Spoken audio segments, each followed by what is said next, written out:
Singing Dutchman Productions.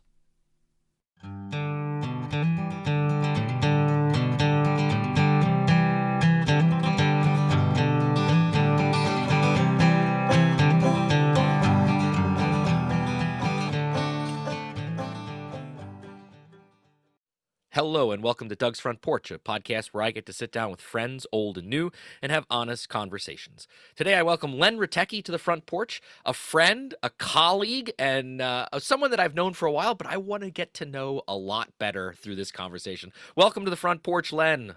Hey, Doug, really appreciate the opportunity. It's great to sit down on the front porch and have a conversation, buddy. I only wish we were actually on the front porch instead of a Zoom call. We don't have too much longer before we can do that. You are absolutely right. Okay, so I usually start every episode the same way to give the opportunity for the audience to get to know you a little bit. Could you tell us where did you grow up and maybe something about your childhood? Did you have a big family, small family? What kind of things were you interested in as a kid? And then we'll go from there. Sure. I grew up right outside of Philly in Lower Bucks County. Actually, where I grew up is between Trenton and Philadelphia, right outside Northeast Philly. That's why I still pronounce water correctly, and everybody up here does not. And they spell it incorrectly. It's Wooder to correct everybody in central Pennsylvania. Grew up with two sisters, mom, dad, pretty much the quintessential, average, family. Dad was a car salesman. Mom stayed home with us, was a secretary when the time came. Really involved in athletics growing up. I tried everything under the sun. Outdoors, always outdoors. I was lucky enough at that time also. You went out in the morning and you came back at night when they said to come in, and when the street lights, weren't even bright enough anymore. It was too dark. So that's kind of how it was a great childhood. I absolutely loved it. So I already mentioned that you are a colleague of mine, so we know that you teach. Take us that journey. At what point did you decide that you wanted to be a teacher? Was that something you came to a conclusion early, like in high school, or was that something that took you a while to get to? That took me a long time to get to. I was pretty much, like I said, I loved the outdoors and sports when I was in high school, and that was kind of my world. And, unlike most teachers, I wasn't really a good high school student. I was there, didn't cause any problems. I just kind of went with the flow, and I passed, but that was about it. So I started at Penn State Ogons, and I went there, and I lasted about a semester and a half, and I dropped out. My dad was really proud of me about doing that, sarcastically said. And then after a while, I did learn some phenomenal skills where I worked for a tile company, and I did bath and kitchen remodeling and flooring and everything like that. So I have those skills 30 plus years later. Decided I'm not going to be able to do this when I'm 65. So I went back to Lock Haven. Even when I went there, I was undecided until one time there was an advertisement for GED tutors needed at the IU downtown. And I went and did it. And I'm like, this is it. And I just kind of knew at that point, I just loved it. I went in as a history major, so secondary social studies, ridiculously hard to find jobs. So as life progressed and I got married and moved to the southern tier of New York in Big Flats. My wife was working in Corning at the time, so I went back for my master's at Mansfield at night. And I got that in special ed, and I pretty much been in this special ed field ever since. So what I have to ask you, if you were doing all those other things, social studies, and you'd done that previous work before going back to school, what was it that made you said, what, special ed is something I wouldn't mind doing? Well, that's what my wife was involved in from the get-go. And, getting those substitute jobs when nothing else was available, that was there. And at the time, there were just a lot more positions available in special ed. And in my mind, I know there was a difference, but I was teaching, so I really didn't say, oh, this is so much different than that. It's a teaching job, so okay. So I went and did that, and, I just fell in love with it. I've done everything since, as far as special ed can go. Yeah, and let's go down that road because let's tell the people what your current position is. Currently, I teach at Central Mountain High School. I am the high school autistic support teacher for the district. Okay, so this episode is going to come out in April, and I didn't know this. You actually told me this, that April is Autism Awareness Month. And you also, so I think, autism is a word that's being thrown around a lot now, way more than it ever was in the past. And I think people know that, okay, that word's out there, but I think there's probably a lot of people, if you're not in the education field or if you don't know someone who has a child with autism, I think for a lot of people, it's this foreign concept, or we don't quite understand what it is, why it's there, how we interact with people that have autism. So I guess I wanted to give the audience an opportunity to like talk Autism 101 with someone that does this for their living, day in and day out. I know, I know, I know. Wow. So I guess, let me ask you this. What is, if you had to describe to somebody who's not in education what a child with autism is, how would you define that to somebody, or how would you explain that to somebody? That's really difficult because autism, it's an autism spectrum. So there's a huge spectrum as to, intellectual ability, functional ability, social ability. So it's everything from, people think of the savant as like Rain Man, the good doctor, which by the way, I really don't like the way Hollywood portrays those on the spectrum of savants because that's so few, but that's kind of what the people see. And then there's the other end where, intellectual and social and just daily life skills functioning is severely limited. But the biggest thing is kind of, I just say it's a different way of thinking. And right now I'm in the middle of reading, or I'm finishing up reading a book by Temple Grandin, who is the name in autism because she has autism. She's got a PhD from Colorado State and everything else. And hers just talks about the way they think, those with autism think so much differently than we do. So it's just a different way of thinking. Now you can write volumes of Britannica, encyclopedias based on a different way of thinking, but that's essentially what it is. So something that I completely admire about you, and having watched you at work, is that, and like you said, autism, you can't just say, oh, that kid has autism, so that means XYZ, because for every kid, it's completely different. And what I am completely amazed at with like you and your colleagues that also work with the autistic kids, like your wife, for example, is if you have a classroom full of kids that are all on the spectrum and they're all at different places on the spectrum, how do you do your job? Like how can you work? How do you work like that? Well, because I'm going to tell you what, everybody who doesn't know Len, he makes it look really easy. And I know that it's not, but you make it look easy. So I appreciate that. Walk me through that. Walk me through that, please. And it hasn't always been easy. It still isn't easy. I mean, experience, definitely dealing with, in the field of autism, experience is unbelievable. Asset, you can't, as far as teaching in general, but even more so in autism. And with all the student teachers and participators, anything like that I have in my classroom, I always tell them the same thing. When you come in here, you can do it. If you can do this, I can teach you anything you need to know. If you can't, I can't teach you enough. You just have to be in there and you have to know, okay, I can do this. I can't do it. There's nothing wrong if you can't. Your strength just lies somewhere else. What that something is, that it is difficult. I know teachers have eyes in the back of their head and they can hear everything. But just that feeling, I just, once I get to know my kids, I've gotten really good at it, and the people I work with, they're really good at, this is what that person needs. This is what that student needs. I rely on my team tremendously, where if I can't, Tammy in my classroom, she'll pick on it if I can't. So there's always somebody, and we're always watching our kids. And it's just kind of the flow. Like you said, it's always moving. Always, the kids are always moving. And we just kind of fit in with that flow. And it's kind of, instead of trying to like dam that flow up, we just let that flow go and we go with them. And we keep an eye on them as they go, which And at times it can be difficult, but I'll tell you what, it's at this point in my career, I couldn't imagine doing anything else.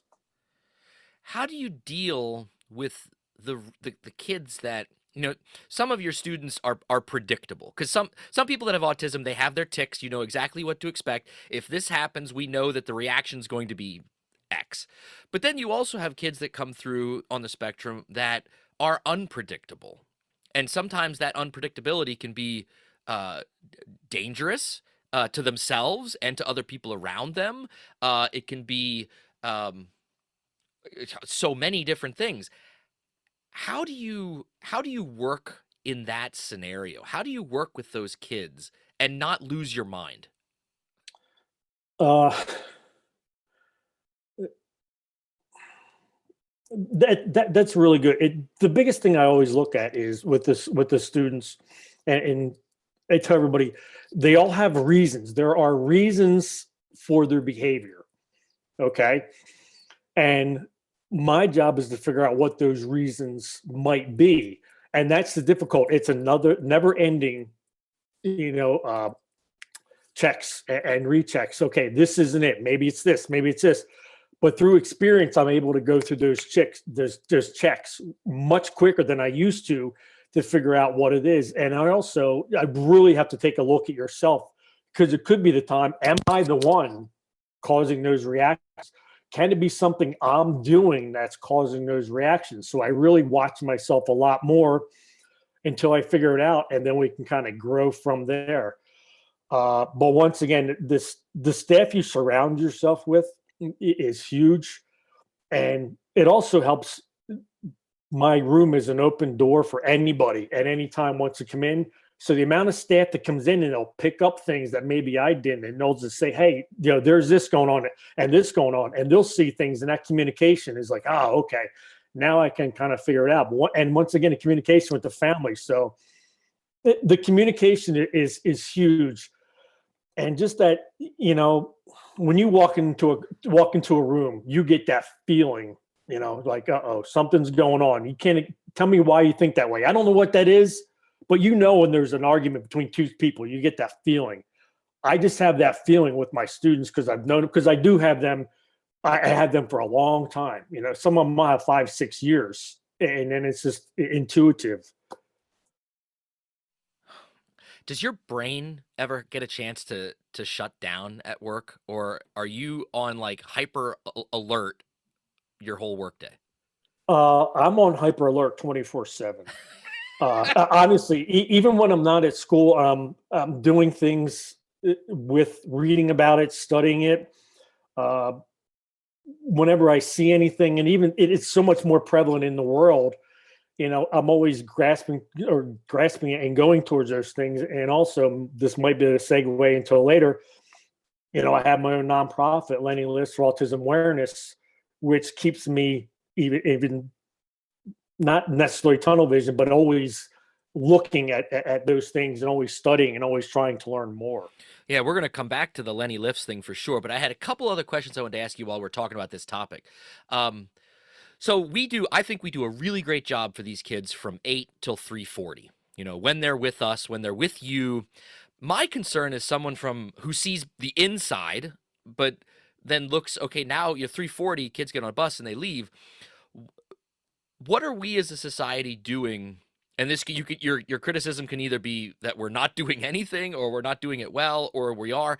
What are we as a society doing for those kids who are growing up to become adults outside of that school hour day?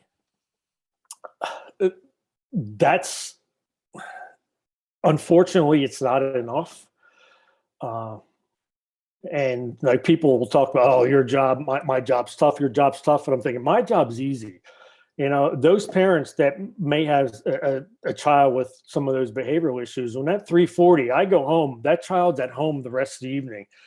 Uh, we try as a society to give them the supports. Right now, we're just struggling with the lack of manpower as far as people taking those jobs to do that. Uh, Also, there's this the idea as to what is the right answer. It's so difficult because it is that spectrum. What is the right answer for everybody? I was just recently involved in it with an organization, CAI, where I was on their podcast, and they help people become employed who have autism on a spectrum. Now you're talking, they tend to be more those who are more intellectually capable, and coding and all those kind of things. But then what do those who have children who are on the other end of that? And just the respite. I mean, the parents don't want us to solve their problems, but they just want that understanding and support. They don't want, and I say they don't want, I don't want to speak for everybody, but when they're having a meltdown, they don't need, oh, that kid just needs, I would take care of that kid. No, you don't know what's going on in that situation, why it is that way. And they just want our understanding, support. And that support to get that the respite is, okay, I just need 24 hours. I just need to go out. I just need to do daily living things. So those things are so difficult. And how do we do that as society? Because once again, people, oh, they have autism. Oh, they're just like Rain Man. They'll be fine. Just have them do that kind of stuff. Yeah, that's not true. That's just not reality. Well, what could you give a couple things that we should be doing better, or that we could do better as a society? Like, because you see this, I mean, I'm sure when you're out in public, when you're not at work, your mind's probably thinking about all this stuff, because this is, I know you. You're in a restaurant situation, or you're at the grocery store. What those things, the basic things that we think of, the hallmarks, the tenets of society. What could we as a society be doing better? And like you said, in an event where I'm at a restaurant, and a child that's autistic has one of those, stereotypical meltdowns. How can we as a people help that situation, or help that family? And I know, like, I'm not saying we all need to get personally involved, but Right, right. what could we be doing better? What are some examples that, in your opinion, that we could be doing better? I think one of the biggest things when it comes to that kind of stuff, and like jumping on the Lenny lifts again, I do all the social media. I always end everything with be kind. Be kind to that child, to those parents. It doesn't mean you have to do anything extraordinary. Just be kind. Maybe that family has other kids there, and their other child with autism have an issue. Okay, you might not be comfortable. Hey, do you need me to do something? Also, just educate ourselves and our own kids about that. Okay, yeah, this person may be having difficulty. We don't know what that is, what might be bothering that child. Just educating ourselves as far as what can we do to show kindness, because even though that child might not be able to communicate, verbally tell you, they know how you feel about them. They might not be able to communicate. They understand what you're saying, to you're whispering to whoever, or the stares and the pointing and those kind of things. Think about any of us. If all of a sudden, I'm having a difficult time at a restaurant and everybody starts pointing at me and whispering, how, and I'm supposed to, quote unquote, neurotypical, how does that help? Offering, that family support, and now they might react in a way that, oh, look, they got upset at me from asking. Well, don't forget, their child is going through that. As the parent, they are also going through that at the time. It's not just the child. When you're telling them, because and this is the number one thing that drives me insane when I hear, I would take care of that kid. That just needs to be spanked out of. That doesn't solve anything. That just makes everything worse for everybody across the board. That's not what would solve, quote unquote, solve whatever the situation might be. Yeah, no, I agree. Well, let's talk about Lenny Lifts. So you mentioned it twice now. The floor's yours, man. Tell us about this awesome thing that you do. Well, Lenny Lifts for Autism Awareness is a nonprofit. It is officially recognized as a 501c3 nonprofit organization by the United States government. My job ultimately, when I were to look at that, is support the autism community through education, through things like this podcast, through my social media, my website, to get not only autism awareness, but also change that to autism acceptance. So, and it started out as when I was doing powerlifting and strongman events, I was actually participating I got hooked up with some gyms. The first one, I'll have to give credit to Joey Satzmer at the Lions, Dan and Colmar. We had an event, and all these people came in and fundraised and had a powerlifting strongman event for Lenny Lifts. So I donate to different organizations throughout the central region. One of them is Geisinger ADMI, which is at Geisinger Janet Weiss Children's Hospital in Danville, because we are geographically isolated, our district. So our kids have to go to ADMI to get any kind of services, you know. Also in State College, the Acres Project, when we're looking at the other end, is for adults who are looking for employment or skills to get those jobs we talked about earlier. So I do that. And I've had everything from, I had somebody once, I had a Sensi event for Lenny Lifts. So I'm in a Sensi event because it takes everybody to help get the word out there. So people have me for it. It's amazing. I'm definitely a hands, boots on the ground, handshake, face to face kind of guy. So I go to these events. I have a table set up with some of my shirts and things like that, which everything goes 100% goes back to Lenny Lifts, except for the cost of the website. Everything else goes back to that. So I get those, just face to face, and I'm able to have those conversations with people that maybe know somebody with autism, but wants to know. And then they meet me and we talk, and then that spreads the word. So it's just like I said, a grassroots thing that it has grown organically. That's the way I want to keep it going, and having those conversations with people, because it's amazing. It's one of those things, in today's world, social media, and I'm guilty of this as anybody else. Oh, this post on Lenny Lifts only got so many likes, or I didn't get any comments. And so I start thinking, oh, I don't know what I'm doing. And then all of a sudden I get a message from somebody, in the Midwest, or like Lenny Lifts shirts have made it to the UK, out all the way out to Oregon and Utah and Kentucky and down south. So those conversations go on behind the scenes that I don't know about. And then I'm like, okay, I'm on the right path. I'm getting those conversations going. That is my ultimate goal for Lenny Lifts, is to get that, I said, the awareness out there, but then the acceptance that, hey, everybody thinks differently. Everybody's in a different boat. We all have our struggles. We all row together. We're going to get a lot further, though, if we're all rowing in different directions. Yeah, and I'm gonna absolutely put a link to your website in the show notes, so anybody that wants to learn more or check out, definitely will be able to click the link. This is another transition then. So the people that don't know you, and they'll be able to tell from the picture that you probably share with me for our social media page for this, is that Len is a big dude, and I mean like ripped. I mean, Len's big. He does powerlifting and physically intimidating. I'll admit it. I'm not afraid to say that. So whatever got you in this going is, I know you also do martial arts. I mean, what put you said when you were growing up, you were an outdoor kid. Were you someone that young already that was into, working out and lifting, or was this something that you developed a love for later?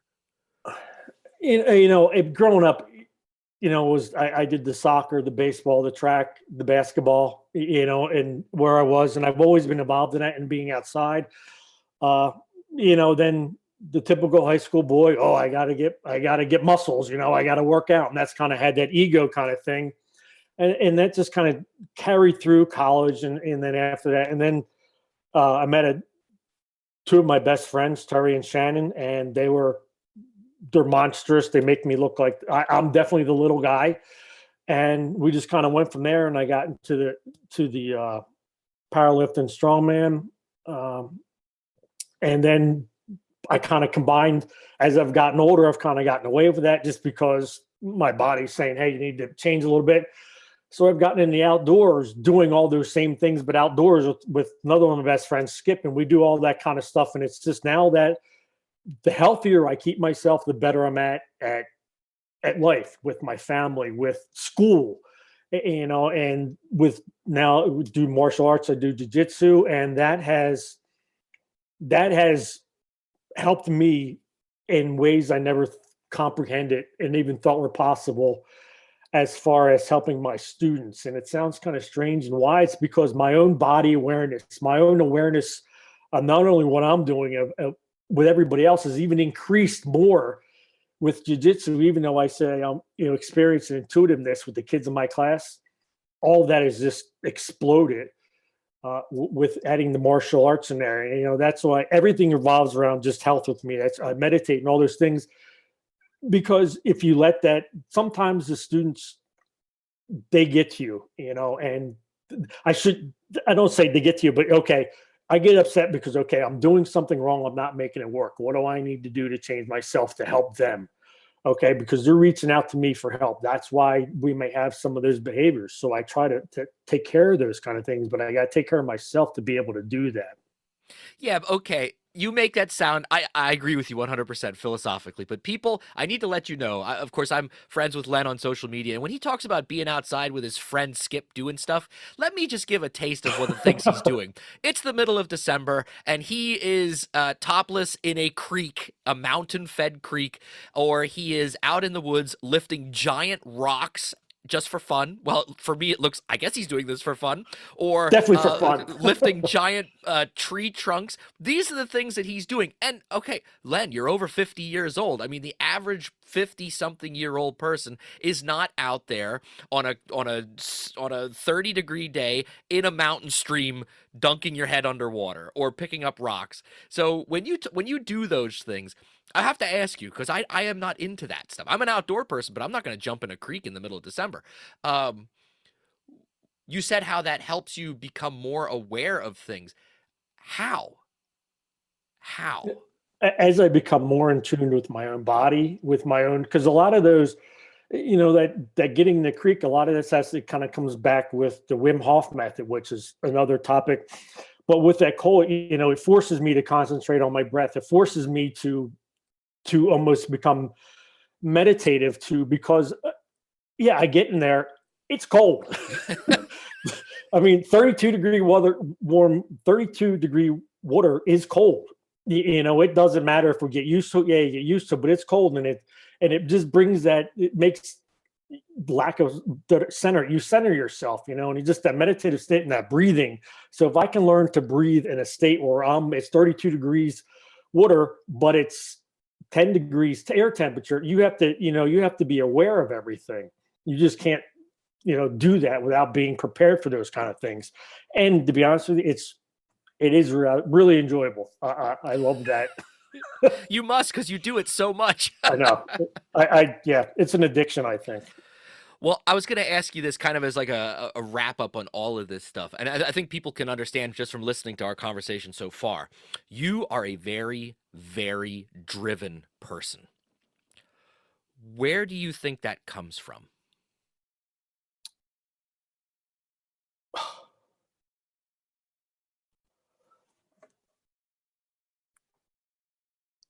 Do you edit this? Uh, I can.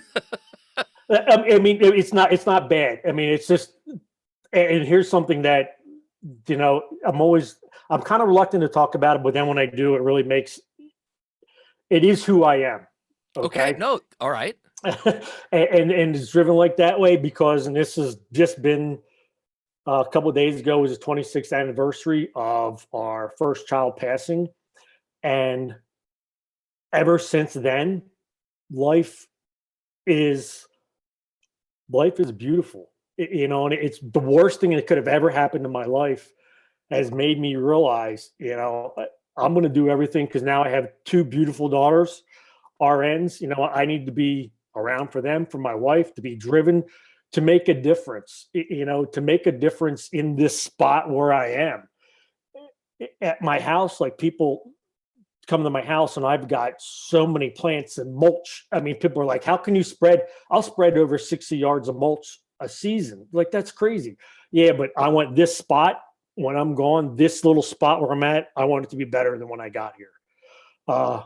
When I meet somebody, that interaction, if nothing else, even if it's just neutral, that's fine. But I don't want them to go I want it to make a difference them before I left. Not just, I don't want it to be worse that they met me. I always want it to be better.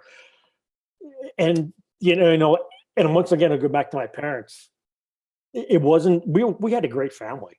It wasn't nothing extraordinary at all. Had lots of new, talked about size of family. You know, my mom had like 7 brothers, 1 sister. My dad had 5 brothers, the old farm families, and that extended, and just that drive, and just now just becoming a better version of myself is an addiction. That's one of the other things I always say on my posts, just getting better. I mean, you say being over 50, I'm not far away. I've only got a couple weeks, less than a couple weeks till I'm 55. And I still don't think, oh, I'm done getting better. I'm like, oh, I get upset when I'm not getting better from where I am. And even at my age, it's just like martial arts. Who takes up jujitsu in their 50s? And at times I beat myself up for that, but I'm like, nobody else is taking jujitsu up at 50s. And that's a sense of pride, but it also, so it's kind of like when I talk to my kids, if I can do this stuff, you can do this kind of stuff as well. Man, you got me speechless. The idea that there are people out there in this world whose goal is to make sure, A, that they make the world a better place after they've gone, is one thing. And I think a lot of us hope for that. And a lot of us, I think, do things to try and ensure that that happens. But to make every interaction with somebody you meet, to make them a better person, there's very few people out there that have that as a mission or as a goal, because it's so damn hard. It's really hard, and I know I don't succeed anywhere near as much as I want to. Right. But I'm trying. I'm giving it a shot. Yeah, and you don't give up. That's the difference. It would be so easy for you to stop. And you have that one bad interaction with somebody and say, man, that's it, I'm done. But you don't.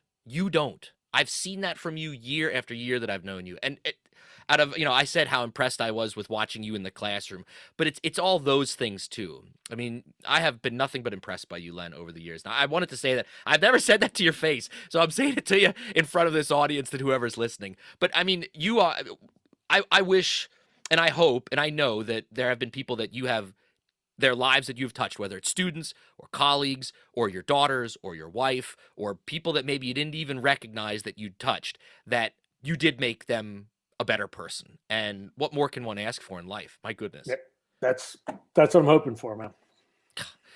Well, people, there you go. There's a mission for all of us, right? In some small step that we can all take to either it doesn't have to be huge. Right. It does not have to be huge. And the big thing too, I think, is that we always overlook is the key that you talk so much about too, is it starts with you. It starts with yourself, right? Let's make a goal of making ourselves a better person, right, before we go out and try and make somebody else better. And that's a great goal to have. But if we're not making ourselves better, whether it's physically or mentally or emotionally, then what product are we able to then put out to the rest of the world? Yeah. Right. Oh, man. Len, I'll tell you what, you got me all choked up. In a good way. Well, I don't know if you listen to the podcast or not, but at the end of every episode, I ask all of my... I'm ready for this, buddy. Okay. Whoa, boy. That's the most excited... I think I am. I'm sure you are. All right, here we go. Your 10 quick questions, Len Rutecki. Number 1, what is your morning drink of choice? Coffee. Yeah, black. I know you as a coffee drinker. Black, dark, the darker the better. But now I also know, because I see you every day, that water is a huge part of your life. Now, because of your physical routine and all that stuff, how much water do you drink a day?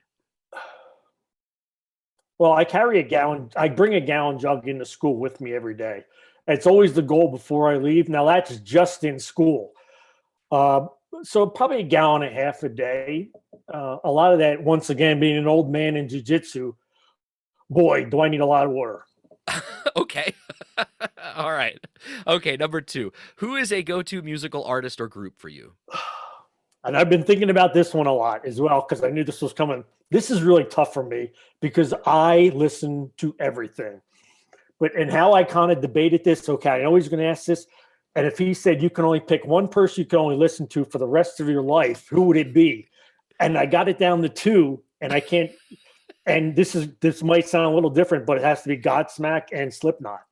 I knew it. I knew you were gonna say something along those lines. Yeah, I had a guess. It's funny though, everybody. I mean, Len is that kind of person that would listen to Godsmack or Slipknot, but when you walk into his classroom, there's always some kind of like calming music playing, which I'm sure helps the kids that are in there. absolutely. But I was often wondered while that's all playing, is what's going through your mind? Is it heavy metal going through your mind while the Well, it's interesting. I mean, and kind of go that with being with near Penn State.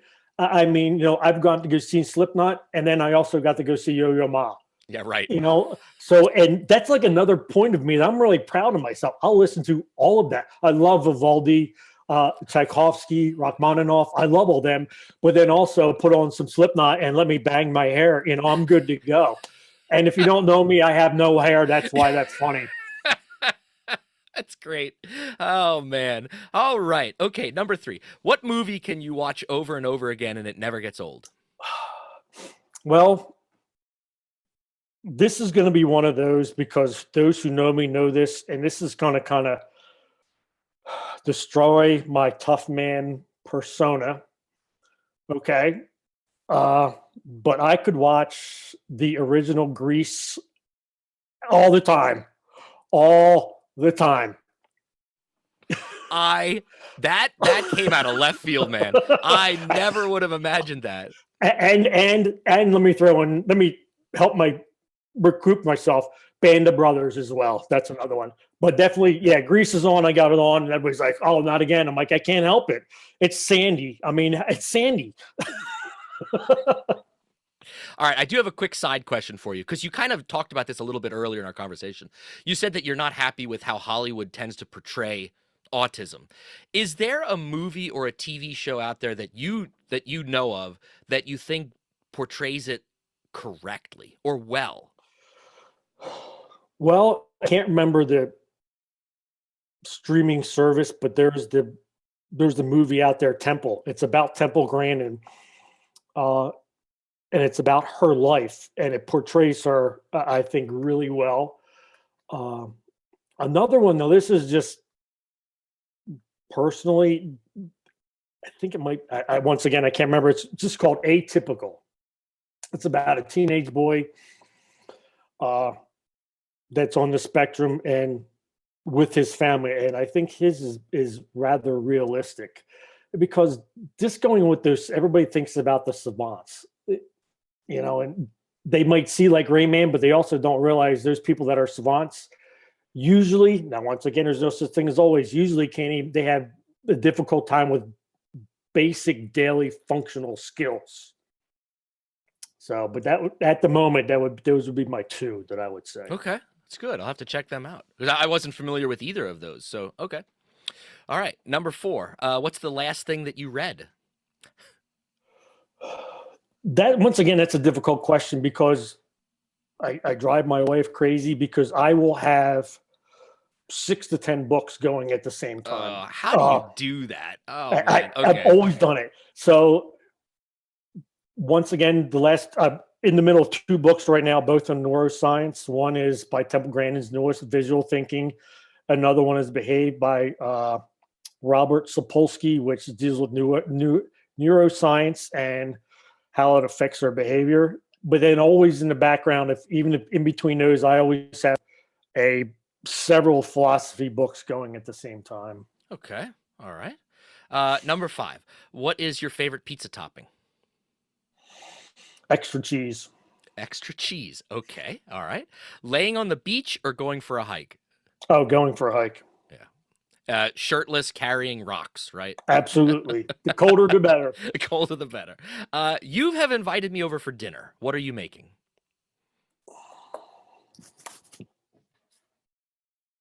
We eat because we are physically forced to eat to survive. That's kind of how we function in our household.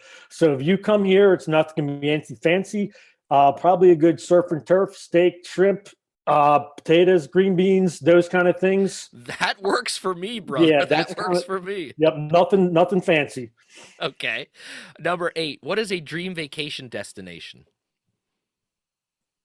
Would have to be, and this goes back, I'm dating myself. This has to go because of old A&E channels.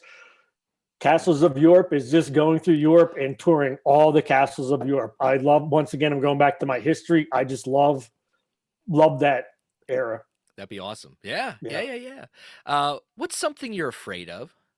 Oh, two things I am deathly afraid of: heights, and the other one, because of a movie I saw when I was younger, is falling under the ice and drowning in a Oh, lake. Because I saw a Houdini movie 40 years ago, 45, and it still freaks me out to this day. yeah. No, I hear you. I hear you. All right. Last question. What job, other than one that you've had, would you love to have?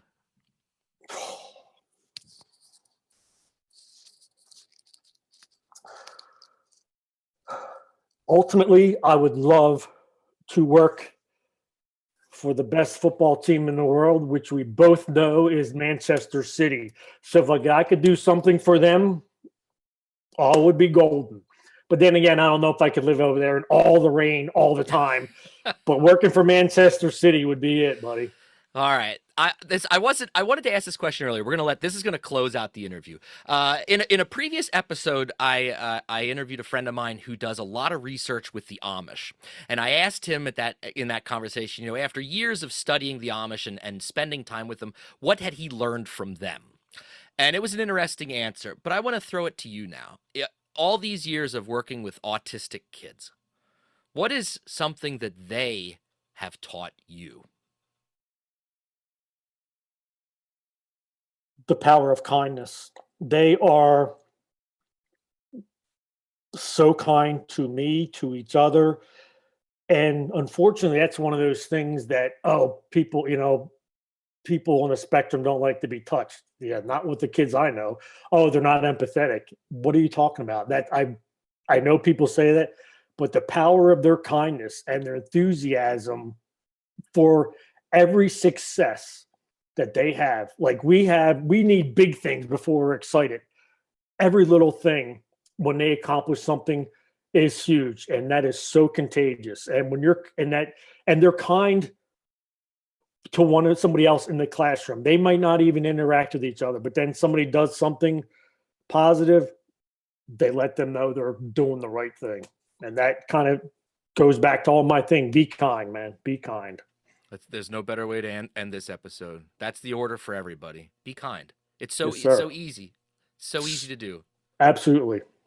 Len, it has been an absolute pleasure having you on the show.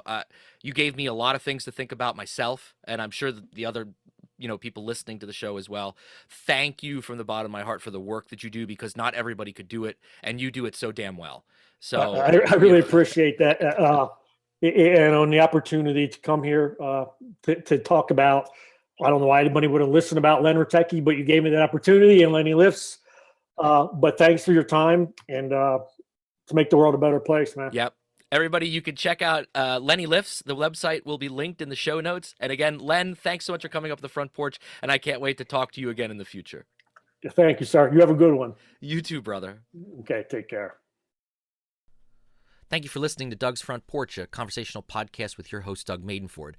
If you enjoyed this episode, I'd love for you to subscribe, rate, and give a review on iTunes, Spotify, or wherever you get your podcasts from. 5 stars only, please. Follow along on Facebook, Twitter, and Instagram. Just look for Doug's Front Porch. Also, please feel free to tell all of your friends about the show, and I'll see you all next time on my front porch.